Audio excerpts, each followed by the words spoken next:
नमस्ते बच्चों, आप सबका स्वागत है आपकी अपनी कक्षा में। गणित की आज की कक्षा में कार्यपत्रक 25 हम पढ़ेंगे सममिति के बारे में। पिछली 2 कक्षाओं में आपने सममिति के बारे में पढ़ा। आज उसी में कुछ और बातें एक विशेष डिजाइन के साथ।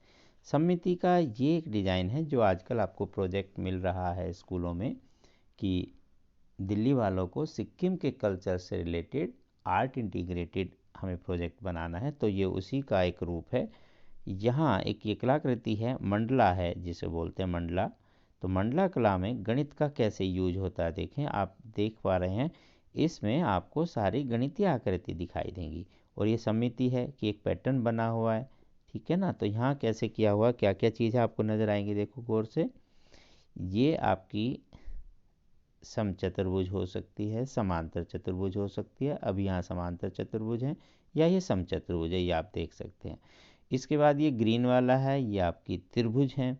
फिर ये वाला जो रेड है ये आपका वर्ग है। ये समलंब चतुर्भुज है, ये फिर से समचतुर्भुज या समांतर चतुर्भुज बनाई जा सकती हैं। और ये फिर से आपका समचतुर्भुज। इस प्रकार ये विभिन्न आकृतियों से ये आकृति बनी। तो आप इसका निर्माण कर सकते हैं। आप ये देखें यहाँ कितने, तो 1 2 3 4 5 6 7 8 9 10 11 12, इस तरह से आप ऐसी पिक्चर अलग से पेपर पे कटिंग कर लें, रख लें, फिर उन्हें इसी क्रम में जोड़ते जाएं, यानी कि पेस्ट कर लें। फिर इसके साथ ये ट्रायंगल पेस्ट कर लें, फिर ये स्क्वायर, देन इनके बीच में जो जगह बचती है यहाँ पर ये इस तरह का साइज़ का आपका रोम्बस या पैरेललोग्राम, यानी कि समांतर चतुर्भुज या समचतुर्भुज जो आपका यहाँ बने। तो यहाँ कहीं ना कहीं आपका ये क्या बन रहा है, समांतर चतुर्भुज, और यहाँ बन रहा है समचतुर्भुज। तो इस तरह की आकृतियों से आप इस आकृति का निर्माण करेंगे। ये आपका प्रोजेक्ट भी है, तो आप ज़रूर इसे अच्छा सा सुंदर सा बनाएं और अपनी कक्षा के व्हाट्सएप ग्रुप में भेजें।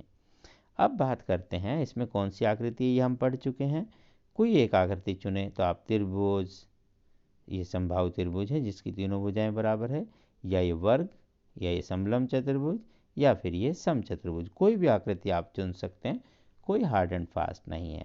और क्योंकि पिछली 2 क्लासों में आप इनमें सममिति के बारे में पढ़ चुके हैं, तो आप इसकी सममिति भी आराम से लिख सकते हैं। तो आप नाम लिखें, तो आप यहाँ समचतुर्भुज लें, समलंब लें, वर्ग लें, त्रिभुज लें, कुछ भी ले सकते हैं।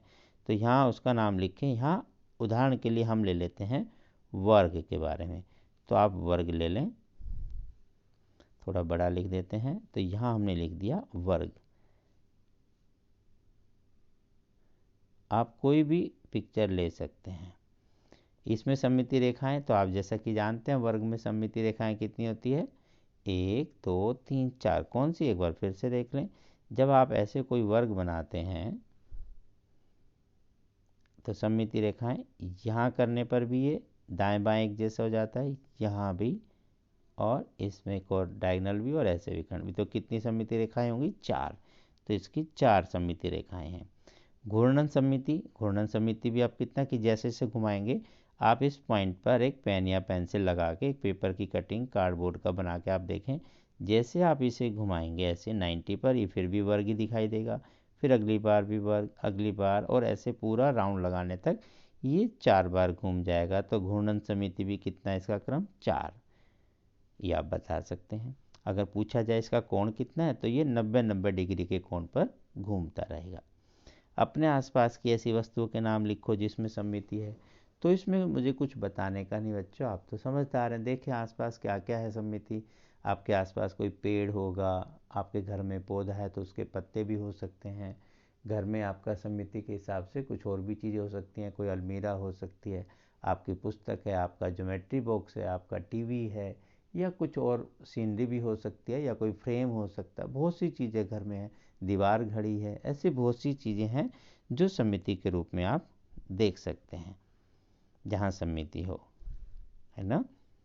और भी कुछ नहीं तो घर में जब रोटी बनाते हैं उसमें तो सममिति वृत्त के रूप में तो बहुत सारी सममितियाँ आ जाती हैं। तो निम्न आकृतियों में सममिति रेखाएं खींचें। जैसे आओ यहाँ बात कर लेते हैं कुछ रेखाओं की।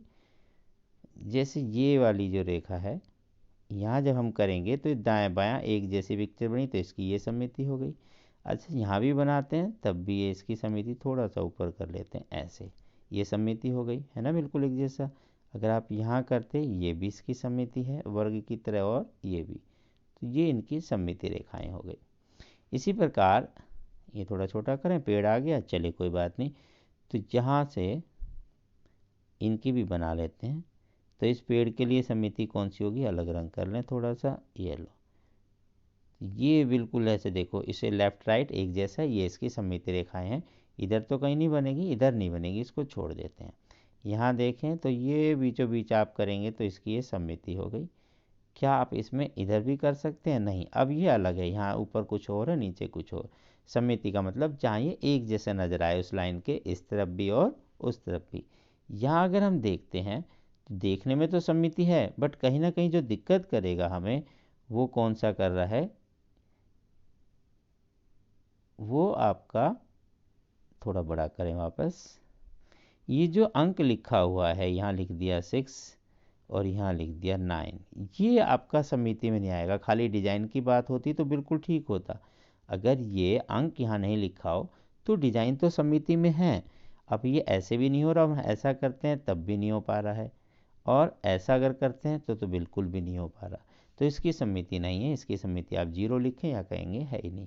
हाँ, अगर ये अंक नहीं लिखा होता, ये वाला 6 और 9, तब ये सममिति आराम से बन जाती है।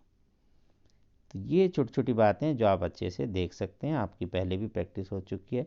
आइए अब इन रेखाओं में बताना है कौन सी सममिति रेखा है। तो यहाँ ये सममिति है नहीं, ऊपर तो इस तरह की आकृति होगी, नीचे अलग है, तो ये सममिति नहीं है। अच्छा, क्या ये सममिति रेखा होगी, हाँ, क्योंकि इसके बाईं और दाईं तरफ एक जैसी आकृति प्रतीत होती है, तो इसकी सममिति कौन सी होगी, ये वाली रेखा हो गई M2। उसे यही बताना था M1 है M2 है दोनों, तो यहाँ कौन सी हो गई, M2। इस वाली पिक्चर में यहाँ भी सममिति इसके ऊपर भी सेम होता है, ये भी, तो यहाँ दोनों ही हैं, तो हम यहाँ कह देंगे यहाँ दोनों ही M1 भी और M2 भी, तो दोनों ही रेखाएं सममिति के रूप में हैं। अगला सवाल करते हैं, घूर्णन सममिति का क्रम लिखें। अभी जैसे बात की थी कि यहाँ जो क्रम है, ये एक ऐसे घूमेगा, फिर इधर 2 3 4, ये पूरा एक जैसे ही है, आप कहीं भी घुमा लो ऐसा ही प्रतीत होगा। तो इसका घूर्णन सममिति का क्रम कितना हो गया, 4, और इसका कोण कितना हो जाएगा, 90 डिग्री। इस पर कोण पे घूमते हुए ये वापस ऐसी आकृति बार बार बनती रहेगी। जैसे आप जब भी देख रहे हैं अपने मोबाइल पर, या कैसे अगर मोबाइल पर देख रहे हैं तो हल्का सा 90 डिग्री मोबाइल को ऐसे घुमा दें, फिर से मोबाइल को ऐसे घुमा दें, तो जब आप ऐसे घुमाते जाएंगे ये सेम आकृति आपकी बनती जाएगी जिसे मैं घुमा रहा हूँ। तो इस तरह से आप देख सकते हैं कि इसका घूर्णन क्रम और इसका घूर्णन कोण। तो बहुत ही आसान सी एक्सरसाइज थी, ज़्यादा काम इसमें कुछ करना नहीं था। अपना ध्यान रखें, हाथों को साबुन से धोएं, बीमारी से बचे रहें। फिर मिलते हैं अगली क्लास में, तब तक नमस्ते।